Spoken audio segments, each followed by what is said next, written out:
성도 여러분 안녕하십니까? 재림의 나팔소리, 예수님 재림의 서곡, 예수님 재림의 나팔소리 8번째 시간을 맞이했습니다. 유난히도 이번 한 주 동안은 좀 길게 느껴지는 시간들이었습니다. 우크라이나에서 들려오는 소리가 러시아가 마지막으로 다시 한번 대대적인 공세로 우크라이나를 이렇게 집어삼키려고 하는 그런 시도가 시작된 주간이었고요. 또 여러 나라 안팎에 또 여러 이 다양한 곳에서 들려오는 다양한 사양과 이 사건과 그런 그 사건에 관한 소식들은 우리 마음을 무겁게 했습니다. 중국의 샹하이가 코로나 바이러스 이 팬데믹을 코비드 제로라고 하는 이런 그 슬로건을 가지고 중국이 움직이다가 샹하이가 지금 록다운이 돼서 3주째 지금 들어가고 있습니다. 와, 그 사람들이 엄청 많은 이 사람들이 2,500만이 지금 록다운이 돼가지고 상당히 큰 고난 중에 있는 것을 우리가 보죠.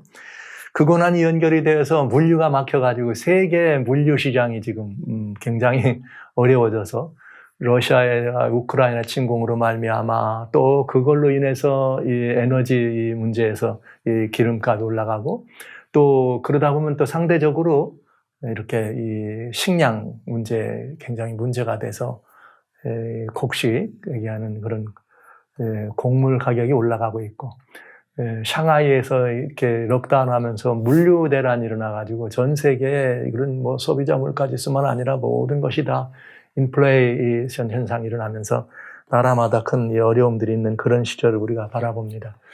이런 때 저희가 다루고 있는 재림의 나팔소리, 재림의 서곡은 굉장히 의미 있는 시간이죠. 의미 있는 시간.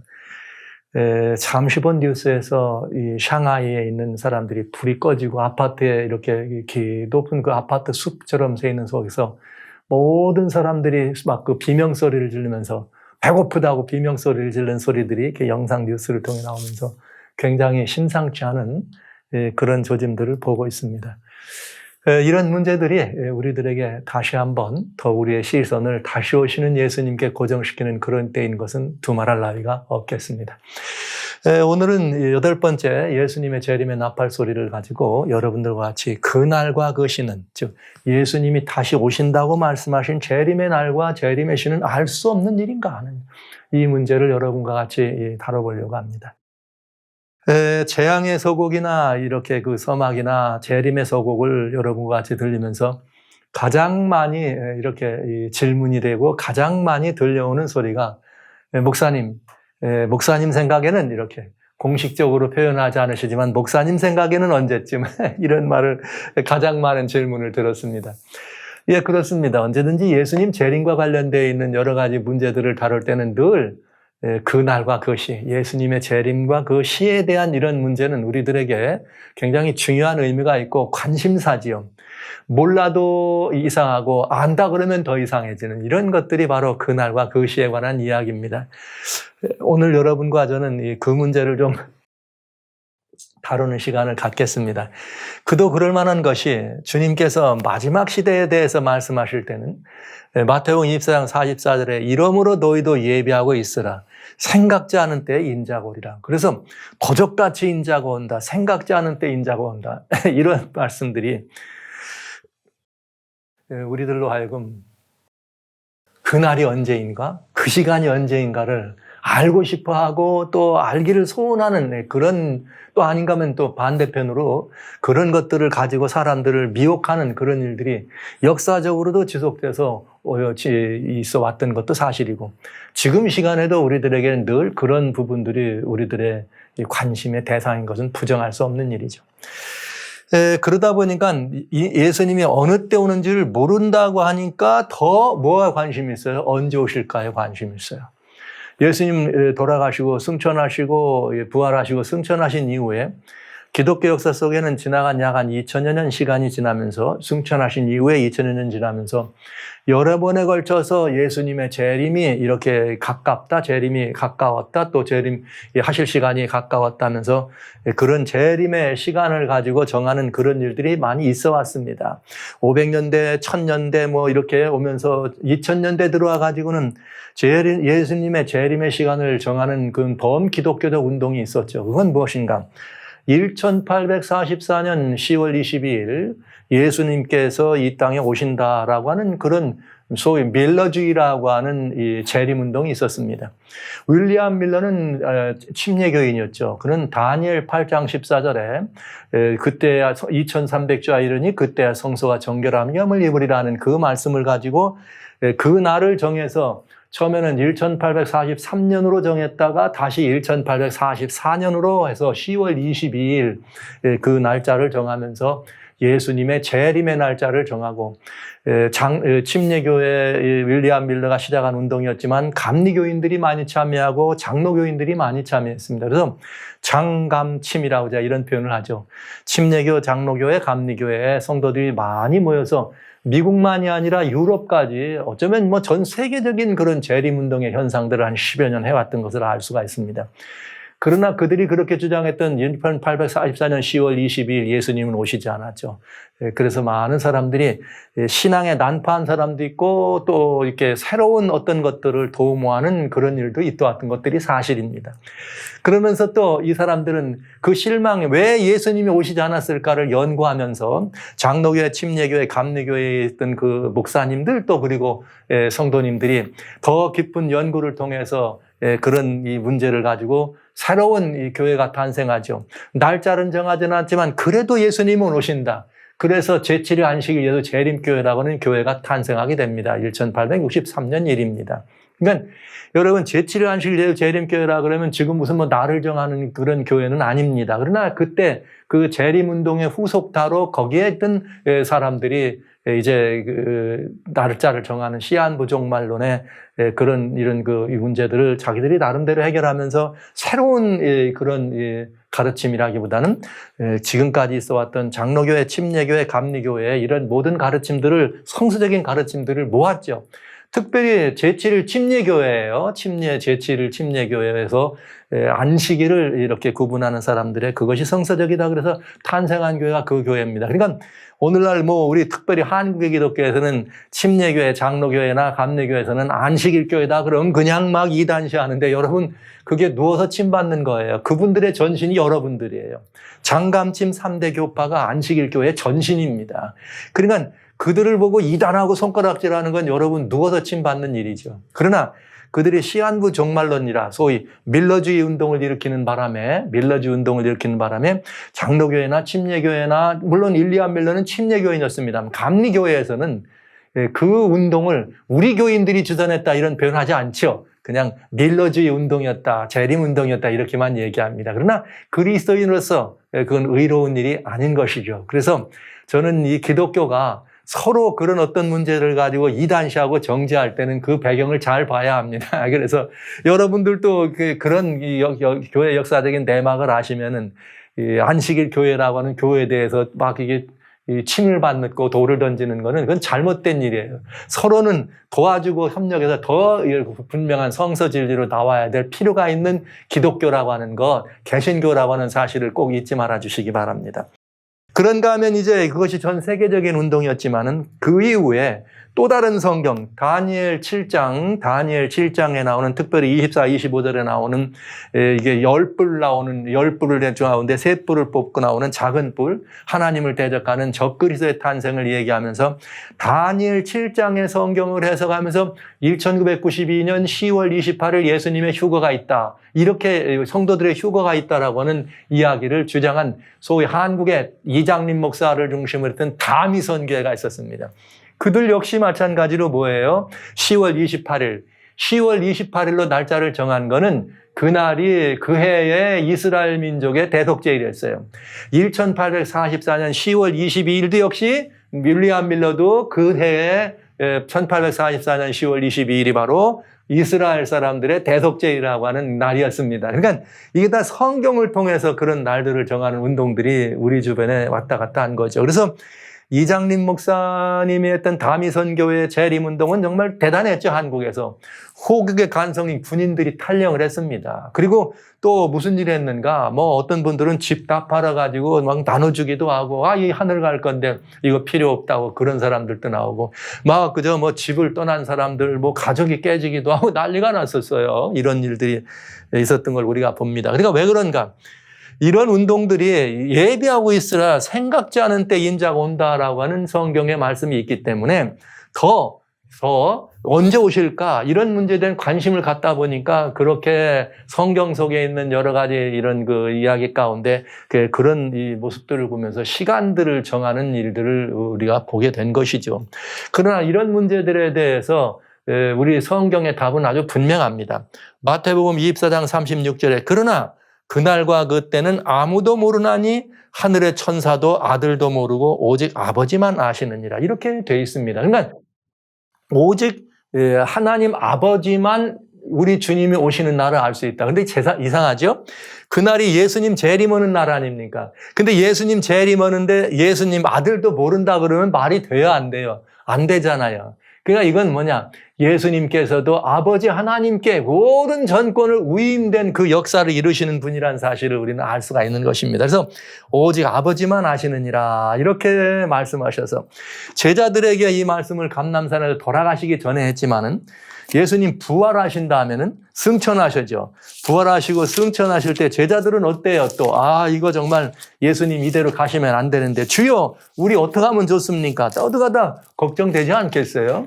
여러분과 제가 예수님의 제자라도 감람산에서 그날 승천하시는 예수님을 바라보면서 그렇게 물을 마음이 없습니까? 이렇게 물어봤죠. 제자들이 사도행전 1장 6절에 저희가 모였을 때 예수께 묻자와 가로되 주께서 이스라엘 나라를 회복하심이 이때니까 하니 예수님이 때와 기한은 아버지께서 자기의 권한에 두셨으니 너희의 알 바 아니다. 너희는 그저 성령 충만해서 이 복음을 전하라. 이렇게 말씀하신 것입니다. 그러니까 여러분 때와 그 시는 우리들에게 관심 있고 알기를 원하는 호기심의 대상인 것은 사실이지만 그 문제에 대해서 우리가 어떤 때와 날과 시기를 정하는 것은 성서적이지 않다. 이렇게 이 한마디로 우리는 답을 할 수가 있습니다. 그러니까 여러분 옛날에 그 1844년 10월 22일을 정했던 밀러주의 운동, 윌리엄 밀러의 밀러주의 운동도 침례교회 윌리엄 밀러들의 그 운동도 잘못된 것이고 다미선교회라고 하는 우리 이제 한국에서 쓴 1992년 10월 28일 비밀 휴거가 되고 91년도에 유럽 합중국 이런 여러 가지 7년 대환란 시작된다 하면서 시기를 그렇게 정한 것은 주님께서 가르쳐 주시지 않은 일에 대한 뭐예요? 인간의 월권입니다. 그러니까 이런 문제들에 대해서는 성경의 답은 너무나 분명한 거죠. 그날과 그때는 아무도 모르고 하늘의 천사와 아들도 모르고 오직 아버지만 아시느니라. 그럼 이제 여러분 미혹의 영에서 우리가 벗어나는 길은 너무나 분명합니다. 이제는 확실해졌으니까요. 그러니까 여러분 이 문제에 대해서는 그날과 그 시를 정하는 즉 소위 시한부 정말론이라고 하는 것은 만약에 여러분 곁에서 그런 어떤 문제가 있다면 여러분 단호하게 거절해 주시기 바랍니다. 그건 성서적인 원리가 아니니까요. 그러면 문제는 이것이에요. 우리는 그러면 예수님이 오시는 날은 이렇게 감춰졌다는데 예수님 오시는 거에 대해서 그냥 비밀이고 도적같이 오시는 것이 과연 이게 어떤 일이냐 이 말이에요. 즉 예수님 오시는 날은 그냥 이대로 감춰지고 비밀에 그냥 붙여졌는가? 말 그대로 어느 날 도적처럼 오셔서 느닷없이 이런 문제를 맞이하도록 한 것이 주님의 뜻이었는가? 성경은 이 문제에 대해서 우리들에게 무슨 답을 주는가? 우리 따져볼 필요가 있습니다. 마태복음 24장 3절에 보면 예수님께서 감람산 위에 앉으셨을 때 승천도 감람산에서 하시고 제자들에게 감람산에서 앉으셔서 돌아가시기 전에 이런 문제를 얘기하셨죠. 저 예루살렘의 멸망을 이렇게 얘기하시니까 제자들이 우리에게 이르소서 어느 때 이런 일이 있겠사오며 여기 이런 일이란 말은 예수님께서 예루살렘을 바라보시면서 눈물을 흘리시면서 예루살렘아 예루살렘아 돌 하나도 돌 위에 남지 않고 다 무너뜨리라는 이런 이 마음을 주님이 표현했을 때 제자들이 물어본 거예요. 그랬더니 그러면서 주님의 임하심과 세상 끝에는 무슨 징조가 있사오리까 이렇게 말씀하신 것입니다. 그러니까 두 개를 물어봐요. 어느 때 이런 일이는 예루살렘의 멸망을 말한 것이고 그 다음에 주님의 임하심과 세상 끝은 예수님의 재림을 말하는데 이 제자들은 언제냐고 묻지 않고 무슨 징조가 있느냐를 물어보였습니다. 이거 굉장히 중요한 일이죠. 징조. 왜 그랬을까요? 여러분 예수님이 메시아로 유대 백성들 유대 땅에 오실 때 보라 처녀가 잉태하여 뭘 낳으니 아들을 낳으니 이거를 보고도 예수님은 뭐라 그랬어요? 이사야서에서 7장 14절에 징조라 그랬어요. 이런 징조다. 즉 처녀가 아이를 낳아서 잉태하고 해산하는 것이 징조다.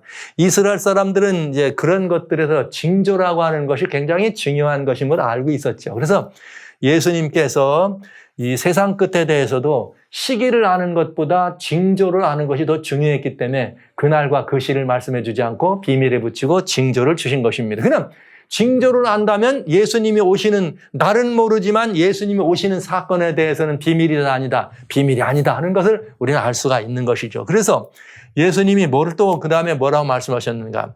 마태복음 16장 1절로 3절에 바리새인과 사두개인들이 와서 예수를 시험하여 하늘로 쏘는 표적 보여줘서 하늘로부터 내려오는 표적이 뭐냐? 그랬더니 예수님께서 뭐라 하겠느냐? 너희가 저녁에 하늘이 붉으면 날이 좋겠다 하고 아침에 하늘이 흐르면 오늘은 날이 굽겠다 하나니 천기는 구분할 줄 알면서 시대의 표적은 분별할 수 없느냐? 이렇게 됐어요. 그러니까 유대인들이 하늘을 바라보면서 말하자면 일기예보와 같이 하늘에 나타나는 여러 가지 기상도 이런 것들은 알 수 있었다. 그런데 중요한 건 뭘 못 봤다? 시대의 표적, 즉 시대의 징조는 못 보느냐. 이 말은 무슨 말이에요? 시대의 표적, 즉 시대의 징조를 분별할 줄 알아야 된다는 거죠. 왜 그럴까요? 예수님이 이 땅에 오실 때 이미 침례 요한을 통해서 내 뒤에 오는 자는 나는 신들매를 감당하기 어렵겠다. 침례 요한은 그를 바라보면서 뭐라 그랬어요? 오라 세상 죄를 지고한 하나님의 어린 양이로다. 이런 모든 것들이 다 뭐예요? 시대의 표적이었습니다. 이런 모든 것들을 보여주신 것이죠. 그러니까 예수님께서 언제 오시느냐 하는 이런 문제들에 대해서 그 날과 그 시, 그 날과 그 때를 아는 것은 비밀에 감춰진 이야기지만 사실은 예수님이 오시는 일에 대하여 징조로 우리들에게 보여주셨다는 것은 아주 중요한 이치가 되겠습니다. 성경 속에는 하나님께서 시간을 알려준 이력들이 많이 있어요. 노아 홍수 때 노아에게 120년 함께 할 거다. 이렇게 말씀해 주셨죠. 예수님 초림하실 때도 이스라엘 백성들에게 다니엘 9장을 통해서 70일이라고 하는 기한을 주셨습니다. 70일이니까 77, 49, 490년이죠. 그런가 하면은 또 이렇게 이 신약 백성들에게는 성소 정결이라 성소가 회복되고 유린되지만은 중세가 교회를 유린하지만은 중세교회에서 기독교가 회복되는 것을 2300주야다 이렇게 설명해 준 것을 우리는 볼 수 있어요. 그러나 그 이후에는 모든 재림에 관련돼서는 하나님께서는 징조로만 주셨다. 시간으로 주지 않으셨다. 그래서 한번 보시죠. 여기 사도 바울은 우리들에게 뭐라고 권면했는가? 이런 말이 있어요. 요 데살로니가 전서, 제가 성경 절은 여기에 있네요. 데살로니가 전서 5장 1절로 5절입니다. 데살로니가 전서 5장 1절로 5절에 보면 뭐라고 되어 있느냐? 형제들아, 시기에 관하여는 너희에게 쓸 것이 없음은 주의 날이 밤에 도적같이 이를 줄을 너희 자신이 자세히 알미라. 자, 보세요. 주의 날이 밤에 뭐같이 온다? 도적같이 온다. 그러니까 우리가 시간과 따를 수는 알 수가 없다. 너희가 자세히 알고 있다. 그런데 징조는 뭐였느냐? 너희가 평안하다, 안전하다 그때 잉태된 여자에게 해산의 고통이 이른과 같이 멸망이 호련히 저희에게 이르리니 결단코 피하지 못하리. 그러니까 분명히 오신다. 분명히 오시는 데는 어떻게 오시느냐? 너희가 알지 못하는 때 오신다. 호련히 잉태된 여자에게 해산의 고통이 임하는 것처럼 그렇게 올 거다. 그러나 참 하나님의 백성들에겐 뭐가 있느냐? 형제들아, 너희는 그러나 어둠에 있지 아니하매 그 날이 도적같이 너에게 임하지 못하리라. 와우! 여기 분명한 답이 있어요.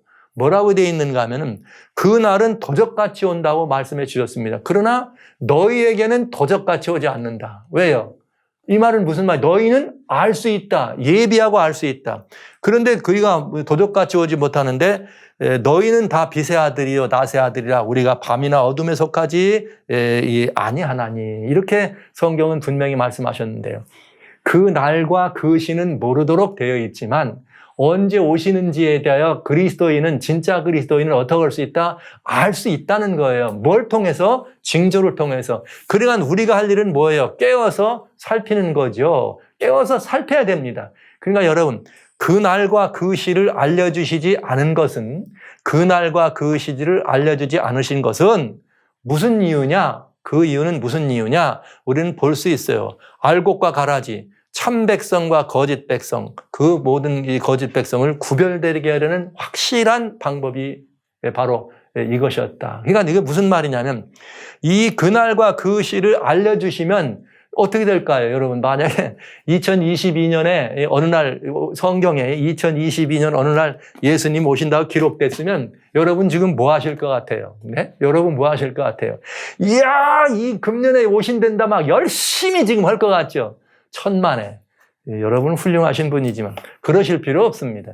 이 세계인이 가지고 있는 가장 놀라운 베스트셀러인 성경 속에 하나님의 말씀이라고 믿든 안 믿든 성경의 날짜가 기록됐다면 지금 예수 믿을 사람 아무도 없어요. 왠지 아세요? 사도 바울도 힘들었어요. 오호라, 이게 몇 년이야? 앞으로 2000년 뒤에 오신다네? 사도 바울도 못 나타났을 겁니다. 그건 정말 어려운 일이었죠. 근데 여러분, 오늘날 여러분이 만약에 그렇게 기록되어 있다면 어떡할 것 같아요? 그냥 지금 뭐 전도는 무슨 전도 놔둬도 되는데 왜요? 그날 2022년 뭐년 뭐월 무엇이 금년 어느 날에 정해졌다면 그 뭐 며칠 전쯤 와가지고 진하게 회개하고 말이죠. 예수님께 나오면 되는 거 아니에요. 얘기 안 해도 다 돌아와요. 얘기 안 해도 사람들이 다 와서 그날 한 번쯤은 나오죠. 그러니까 뭐가 구분되느냐? 알곡과 가라지. 진짜 백성이냐 가짜 백성이냐를 구분할 수 있다 이거죠. 왜? 그날을 안 일러준 것은 대단히 중요한 신묘한 은혜이기도 하면서 그런 원리가 들어 있습니다. 이건 아주 놀라운 원리가 이 안에 있는 것을 알 수가 있어요. 진짜 참 알곡을 걸러내는 방법이기도 했다는 거죠. 왜냐? 알곡은 뭐 했으니까? 깨워서 살피고 준비했으니까요. 그런데 여러분, 문제는 이것입니다. 예수님은 그날과 그 시를 말씀해 주지 않으셨습니다. 그런데 이 세상의 다양한 징조들을 살피는데 우리들보다 훨씬 더 깨어서 이 징조를 살피는 존재가 있을까요? 없을까요? 있겠죠. 그는 누굽니까? 광명한 천사였던 누구예요? 하늘에서 광명한 천사였다가 하나님을 대적하고 땅으로 쫓겨난 누굽니까? 루스벨, 사단이죠. 사단은 놀랍게도 자신의 일정을 우리들에게 알려줬습니다. 그 사단이 알려준 일정이 뭐냐? 2030. 2015년에 그 일정을 발표해서 2030년에 사단은 자신의 일정을 발표한 거죠. 무슨 일정? 내가 인류의 모든 주도권, 인류의 모든 것들을 위한 지상권을 확보할 게다. 그 지상권을 확보하는데 2015년부터 30년까지 준비하라. 이게 바로 무슨 일이에요? 사단이 알려준 일정표예요. 그게 무슨 일이냐? 지금까지 지난 시간까지 여러분들에게 말씀드려왔던 내용입니다. 2030 어젠다라고 하는 70차 유엔 총회를 통해서 유엔에 내놓았던 바로 그 어젠다입니다. 70차 유엔 총회에서는 무슨 일이 있었느냐? 1992년, 그러니까 지난 시간까지 여러분 보신 것처럼 이 신성동맹이 있으면서 신성동맹의 결과로 구소련이 91년도에 무너지죠. 그러면서 1992년에 브라질의 리오데자네이루에서 리우 환경회의가 열립니다. 그때 어젠다 20일, 어젠다 21이라고 하는 여기 이 지구를 살리는 운동회를 위한 이런 어젠다가 보고가 됩니다. 유엔에. 그러면서 무슨 일 했느냐. 여기 지구가 망가지고 있다. 이대로 지구촌 망가지는 걸 이대로 우리 후손에게 물려줄 수 있느냐. 이래서는 안 되겠으니까 우리가 이 지구를 건강한 지구를 만들어서 이 지구가 망가지지 않도록 보호하기 위해서 이러한 다양한 일들을 해야 되지 않겠는가. 이런 어젠다를 발표하는 것입니다. 이것이 92년도에 발표된 유명한 어젠다 21, 어젠다 21이라는. 그런데 이때 뭘 얘기했느냐? 이 어젠다를 70차 유엔 총회에서 전 인류가 함께 따라야 될 어젠다로 상정을 하기로 결정을 하고 70차 유엔 총회에 여기에 어젠다 21이라고 하는 이 이야기가 여기에 나와 있는 2030 어젠다의 내용이다 이 말이죠. 그러니까 이게 굉장히 두껍죠. 여기 다양한 많은 이야기가 이 안에 들어 있었습니다. 그런데 이 어젠다의 내용은 어떤 것이었느냐? 바로 라우다도시라고 하는 요약된 여기 프란체스코 교황이 2013년에 이제 3월에 이렇게 교황으로 컨클레이브를 통해서 이게 선정이 되면서 굉장히 많은 사람들에게 인기를 얻고 말이죠. 그의 특유의 그런 휴머니스트적인 그런 걸로 인기를 끌면서 나왔을 때 그는 무슨 일을 주장했느냐?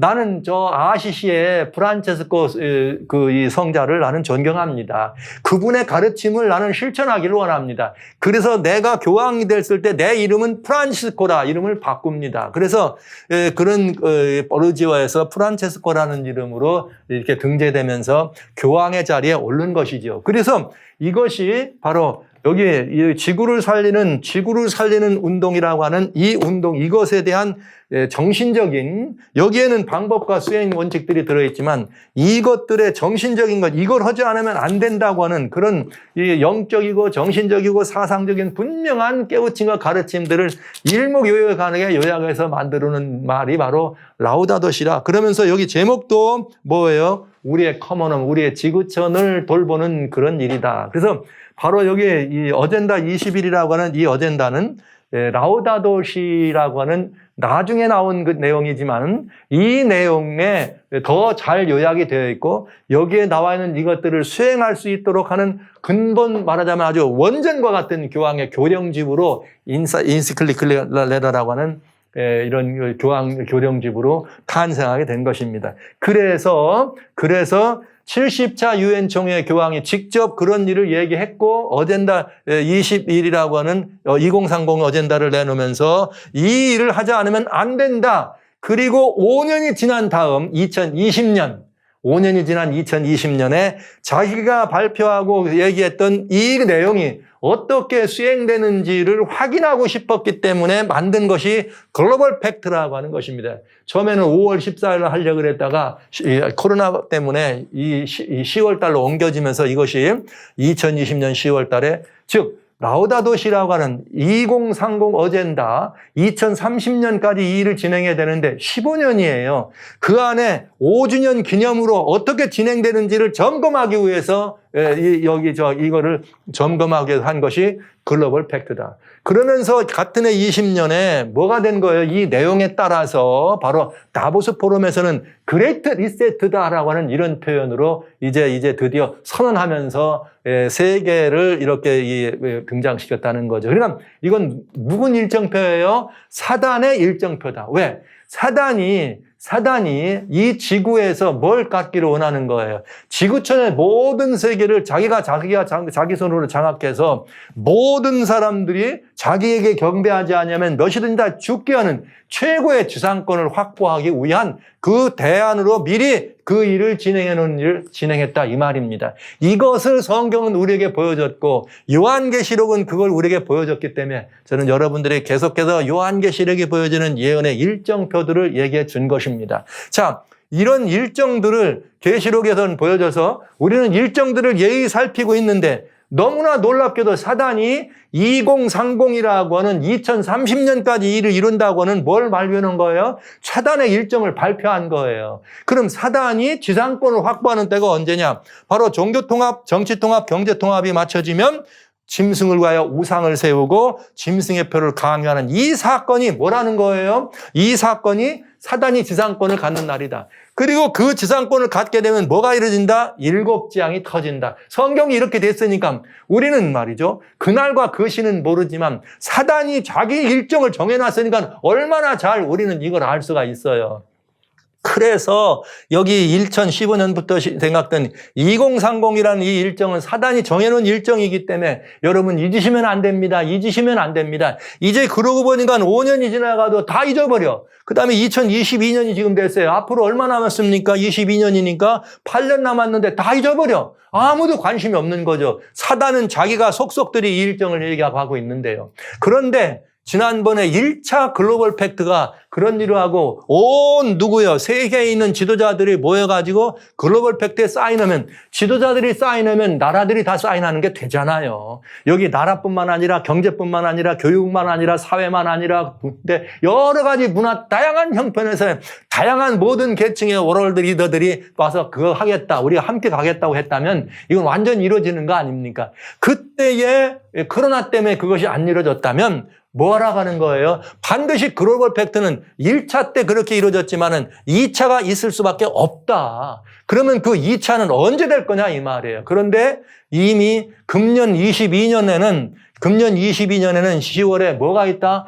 에브라믹 패밀리 하우스라고 하는 크리슬람이라고 하는 세계 종교가 합동되는 사건이 일어난다. 그러면 그때에 다시 세계 종교가 합동되면은 정치 지도자까지 모여라 이게 할런지, 아니면 그렇게 해서 하든지, 아니면 내년 23년에 8월 달에, 내년 23년 8월 달에 리스본에서 10만이, 50여만, 목표가 50여만이니까 50여만에는 세계에 있는 젊은이들이 모여가지고 교황의 가르침인 라우다도 시의 가르침을 잘 익숙하게 배워서 돌아가서 전 세계를 이 가르침으로 물들게 하자고 하는 그런 미혹이 이루어지는 것이 2023년 8월인데, 그렇다면 그해 10월 달은 매년 10월마다 바티칸에서 시노드가 있단 말이에요. 그럼 이 바티칸 시노드 때 혹시 그때 이때 못했던 글로벌 팩트를 2차로 진행할 수 있지 않을까. 이것들에 대해서 우리는 왜 우리가 염두에 두어야 되지 않느냐. 이건 정말 잊으면 안 되는 일인 것입니다. 예의 살펴봐야죠.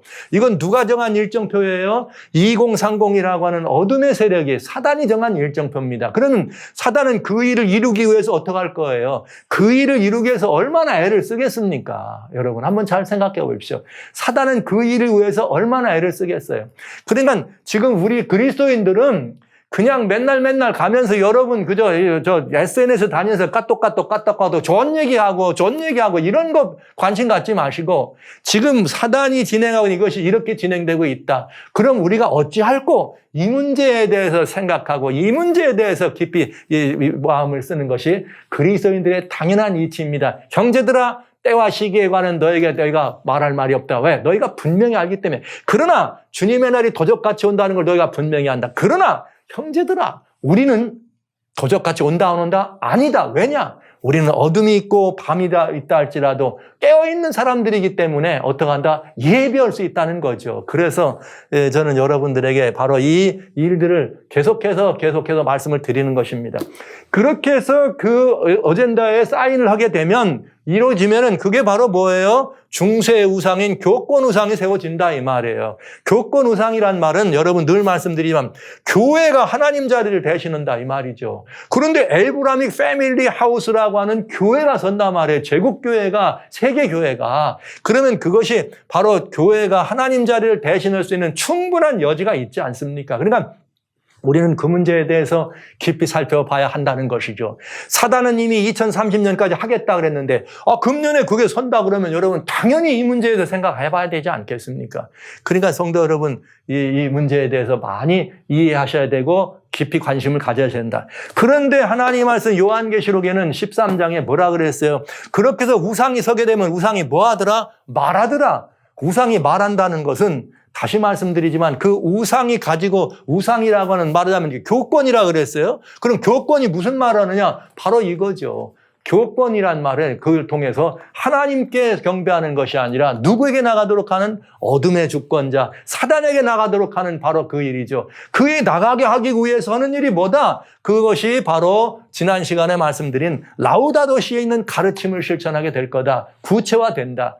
그런데 이미 라우다도시는 지구촌을 이렇게 잘 돌보고 지구촌 공동체를 살리는 그런 일이라 했지만, 신성동맹의 앞잡이가 되어 있는 미국은 이미 그린 뉴 딜이라고 하는 이런 정책을 내세워서 2019년부터 이것을 가지고 이제 이 지생에 오고 이것을 실천하기 위해서 이번에 지금 있는 바이든 행정부까지 이 일을 진행하고 있다 이 말이죠. 그러니까 여러분 이건 굉장히 위험하고 두려운 현상을 우리 눈앞에서 보고 있다. 그런데 이 가르침이, 그렇게 놀라운 가르침이 들어있는데 이런 일도 하고 저런 일도 해라. 그런데 가장 효과적으로 그런 일을 하고 그렇게 하지 않으면 안 되도록, 즉 교회가 뭐가 되는 거예요? 하나님 자리에 올라가야 되니까 교회가 세계인들을 향해서 명령해야 안 됩니까? 그럼 교회가 할 수 있는 명령이 뭐냐 이거예요. 중세 교회가 한 일이 있잖아요. 중세 교회가 한 일 가운데 제일 중요한 게 교회 안에 뭘 가져온 거죠? 우상을 가져온 것입니다. 이게 교회가 아니죠. 그러니까 교회란 이름을 썼지만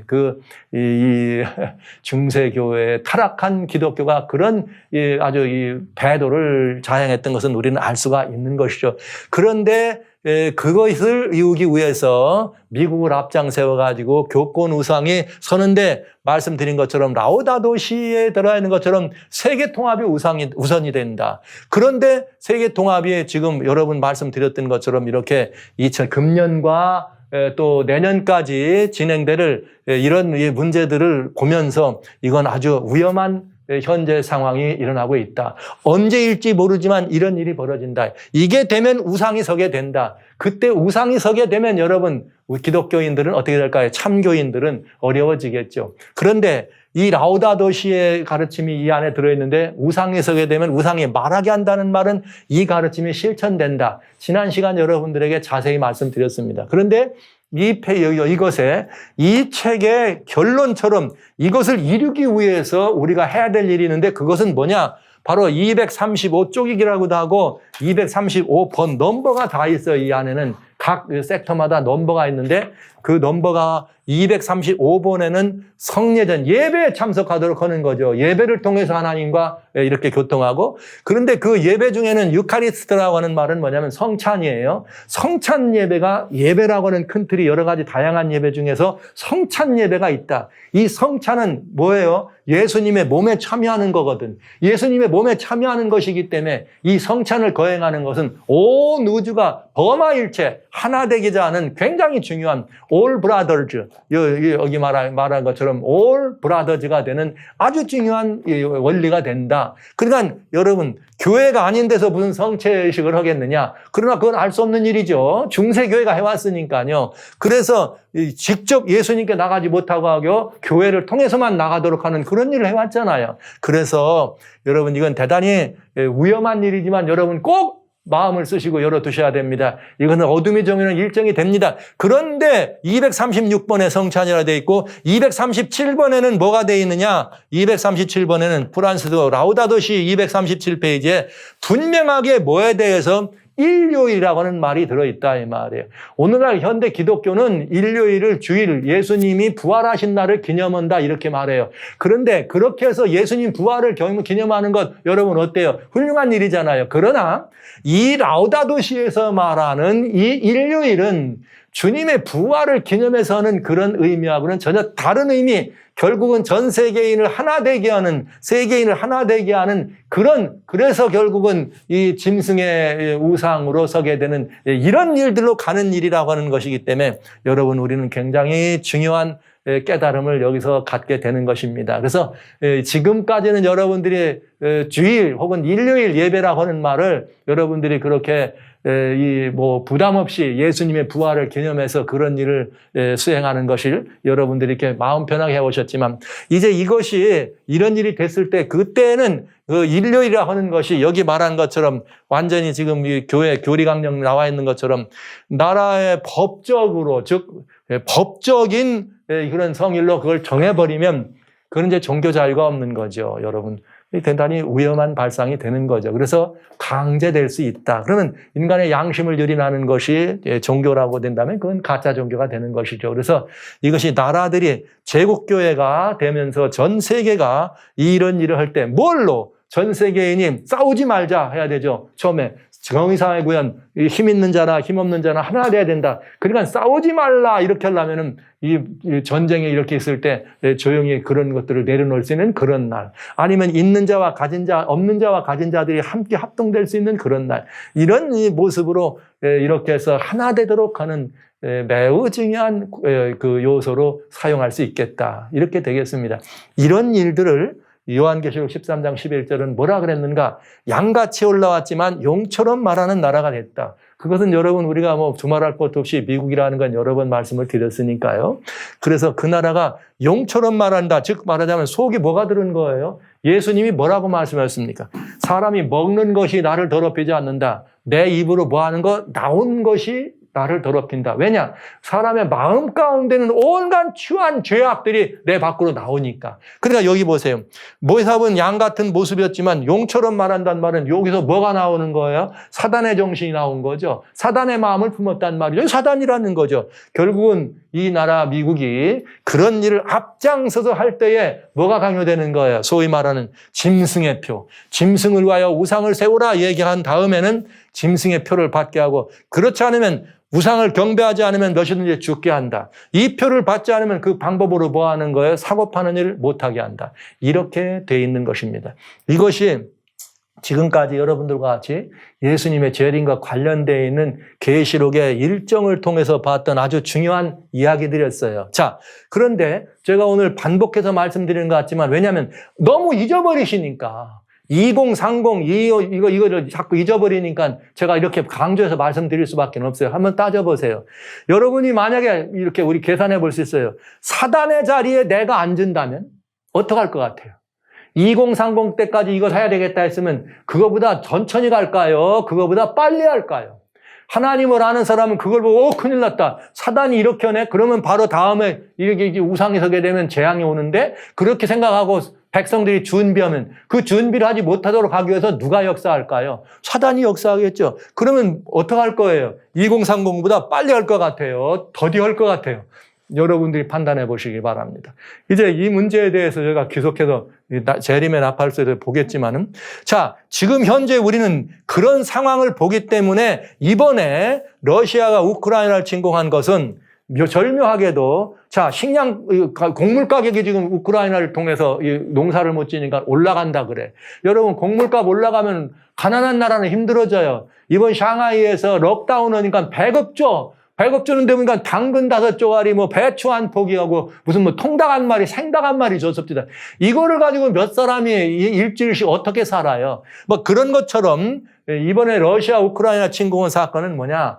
이런 사건들을 통해서 전 세계가 어떻게 되느냐? 혹은 자유진영이라는 표현을 했지만은 바티칸을 중심으로 한 이렇게 미국과 바티칸과 유럽을 중심으로 한 세력과 그에 맞서는 불과 러시아 몇 나라 결국은 다 어떻게 되는 거예요? 러시아의 모든 세력을 이뤄지고 세계 통합으로 갈 수 있는 매우 중요한 지름길이 되고 있다. 그러면 통합이 오면 반드시 그 다음 일이 서게 되니까요. 자, 그러면 이제 여러분들은 성경적 관점에서 이렇게 분명하게도 역사는 우리들에게 지금 우리가 서 있는 시점이 주님이 그날과 그 시는 모른다고 말씀하셨지만 우리가 눈 뜨고 정신 조금만 차리면 아하, 이게 지금 일이 이렇게 되고 있구나를 알 수 있단 말이죠.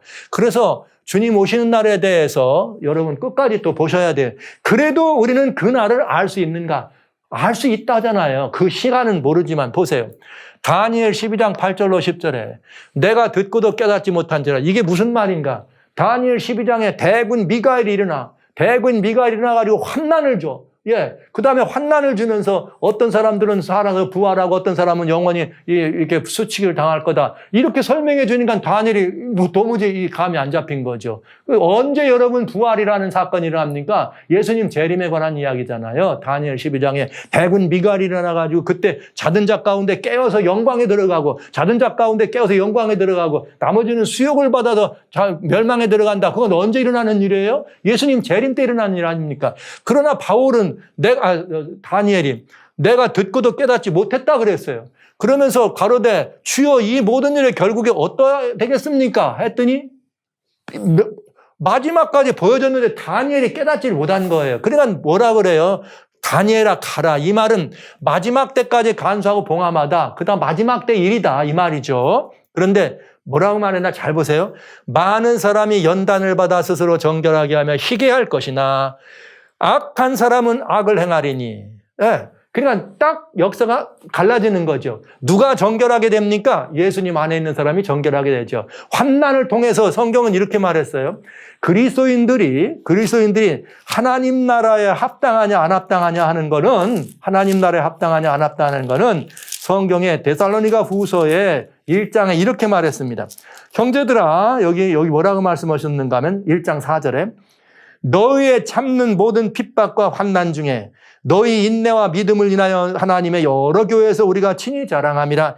이는 하나님의 공의로운 심판의 표요 너희로 하여금 하나님 나라에 합당한 자로 여김을 얻게 하려 함이니 그 나라를 위하여 너희가 고난을 받느니라. 이야, 예수님 오시기 직전에 무슨 일이 있느냐? 하나님 백성들에게 고난이 있다. 환난이라는 말을 쓴 거예요. 그러나 그 환난을 잘 이겨내야지만 뭐가 된 거예요? 정결함을 한 자고 그는 하나님 나라에 합당하다는 소리를 듣게 되는 것입니다. 뭐 하나님 나라 너 이리 와봐.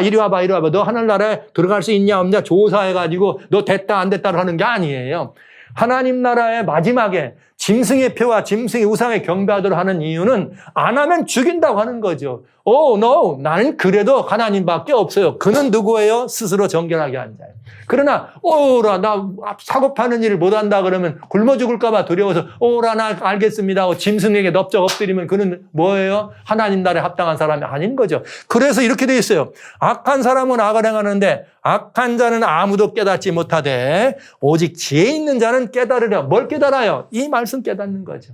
예수님 오시기 전에 있을 일입니다. 그래서 예수님이 언제 오시느냐에 대해서 그 날과 그 시는 모릅니다. 그러나 징조를 통해서 오호라 이것이로구나 했는데 그 날과 그 시를 주님은 안 일러줬는데 사단은 자기의 시간을 정했더라 이거예요. 그럼 사단이 정한 시간을 보면 성경의 징조의 일정표가 있는데 사단이 자기가 최고 주권을 확보하는 순간이 사단의 제삿날이죠. 그때 뭐가 내려요? 7재앙이 내려. 오호라. 그럼 7재앙이 내리는 거는 언제 7재앙이 올 수 있느냐?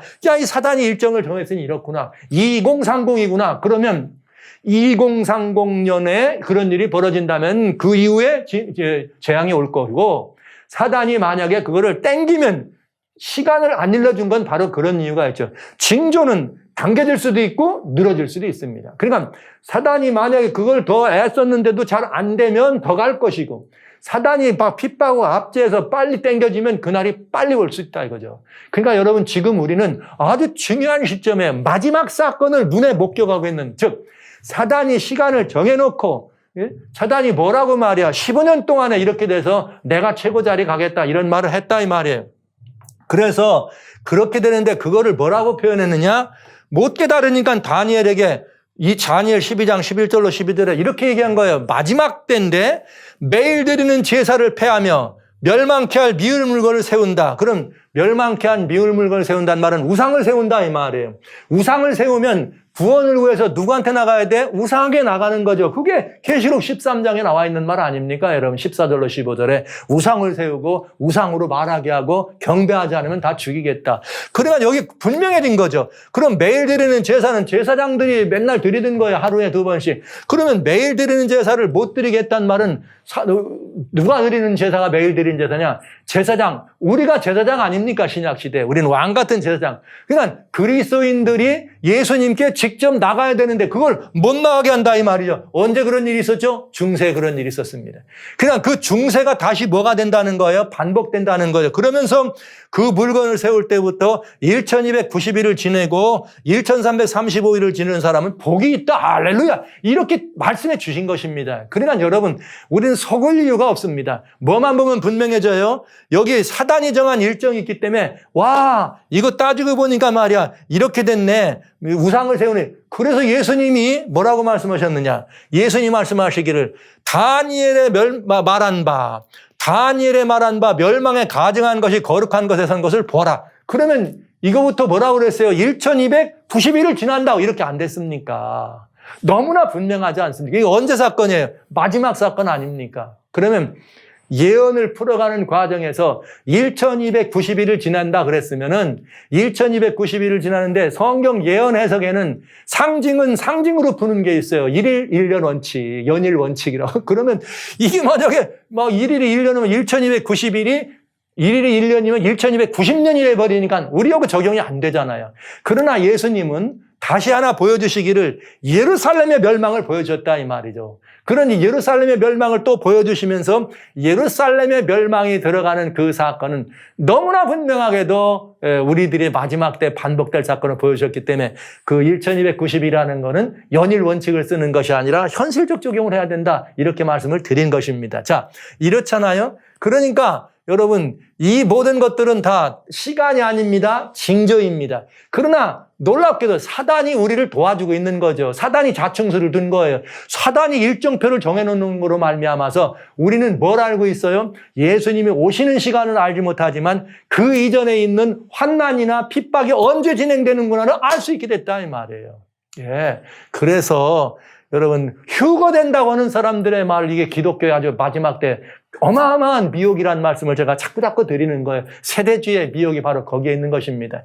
그러나 성도들을 준비하지 못하게 하는 것이죠. 휴거될 텐데 뭐 때문에 준비합니까? 이게 아주 우리들에게 중요한 문제가 지금 있는 것이죠. 그래서 예수님은 이런 일을 보걸랑 뭐하라? 행동하라. 뭐하라는 거예요? 그때에 여기 15절에 끝났죠. 16절에 유대에 있는 자들은 산으로 가라. 지붕에 있는 자는 집안의 물건 가지러 내려.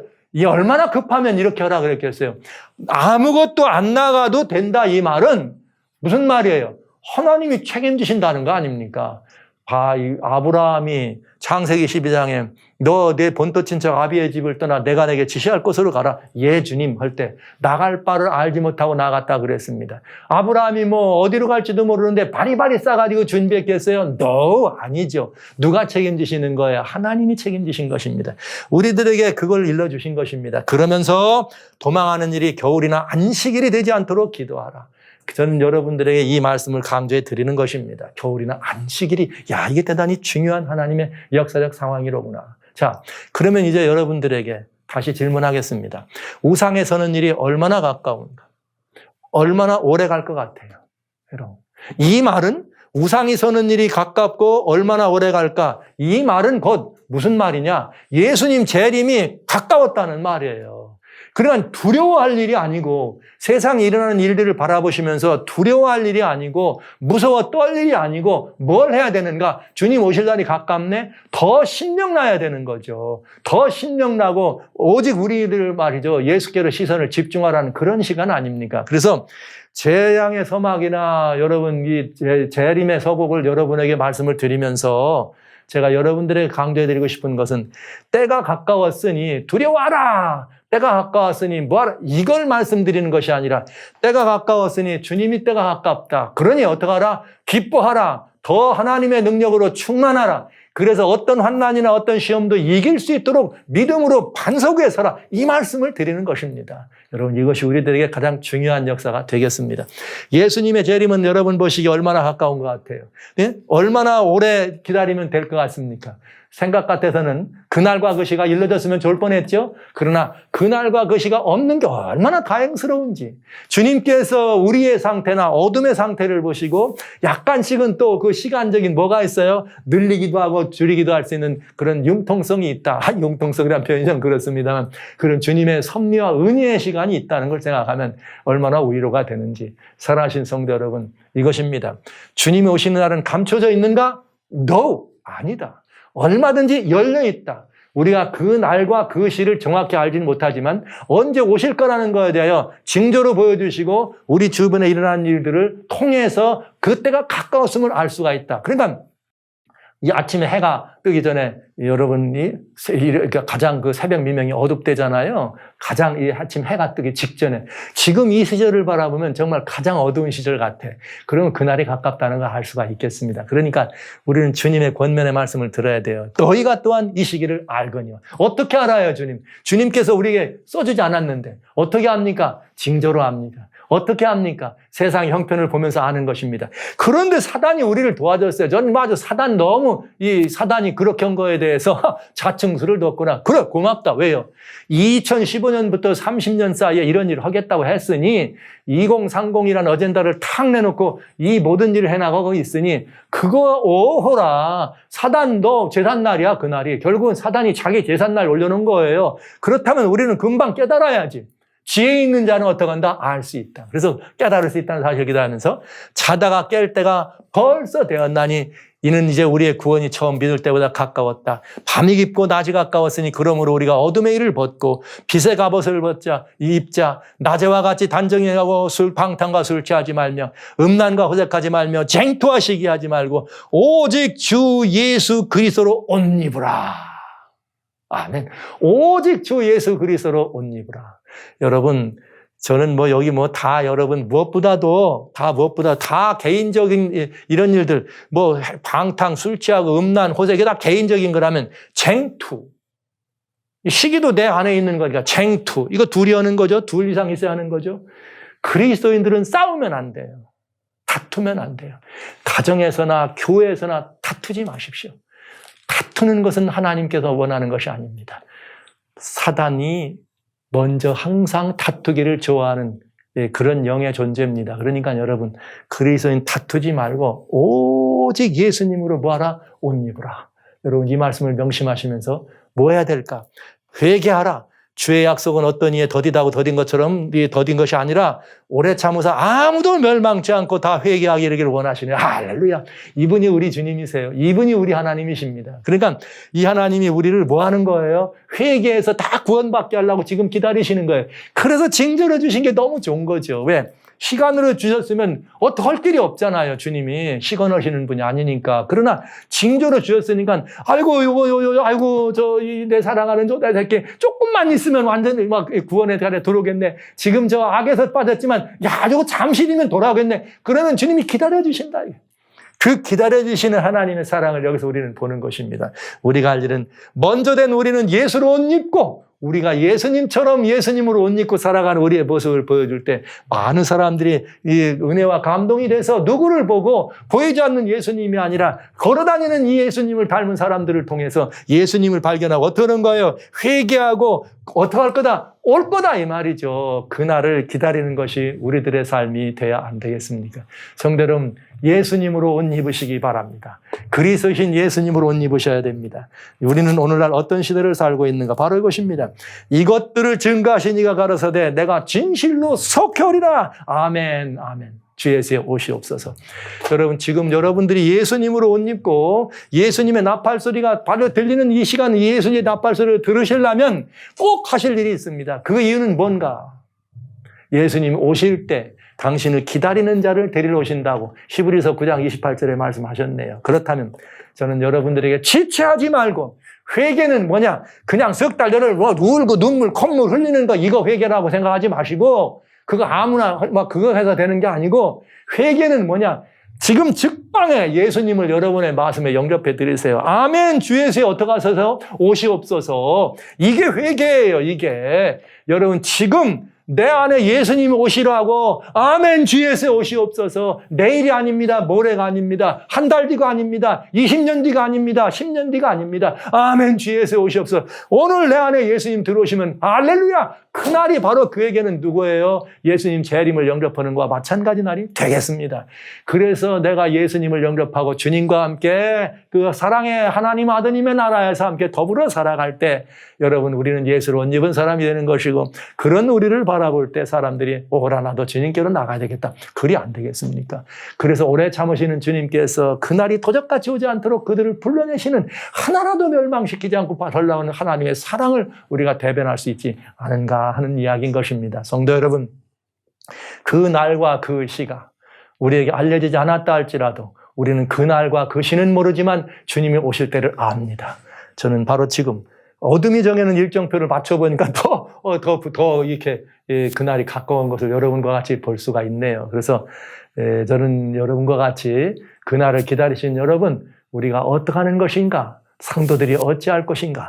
아멘 주 예수의 옷이 없어서 지금 예수님을 내 안에 영접해드린 그가 조만간 저 동력 하늘이 밝아올 때 인생의 모든 어둠들을 끝장내버리시고 우리 안에 있는 모든 눈물과 아픔과 아픈 모든 상처기들을 정리하시고 이 땅의 모든 다툼과 모든 배고픔과 주림들을 정리하시고 이 모든 것들을 다 번하시고 물이 바다 덮음처럼 평강과 의와 행복을 우리에 가져다 주러 오실 주님이 재림이 심히 가까웠다. 그리고 그날 지금 주님을 영접한 사람만이 그날 그 앞에 설 수 있다는 사실을 생각하시면서 저와 함께 아멘 주 예수여 오시옵소서. 그 날과 그 시에 대한 관심이 아니라 아멘 주 예수여 오시옵소서. 내일이 아닙니다. 모레가 아닙니다. 여러분 앞으로 10년 뒤에 오시면 안 됩니까? 100년 뒤에 오신다면 안 됩니까? 2000년 뒤에 오시면 안 됩니까? 언제 오시느냐가 중요하지 않습니다. 주님이 오시는 것은 지금 내가 주님을 영접해 드리는 것이 중요하다는 사실 생각하시면서 예수님과 같이 예수님으로 옷 입은 사람으로 여러분과 제가 함께 이 세상에 담대히 일어나는 예수님의 옷 입은 사람으로 증거되기를 주의 이름으로 축원합니다.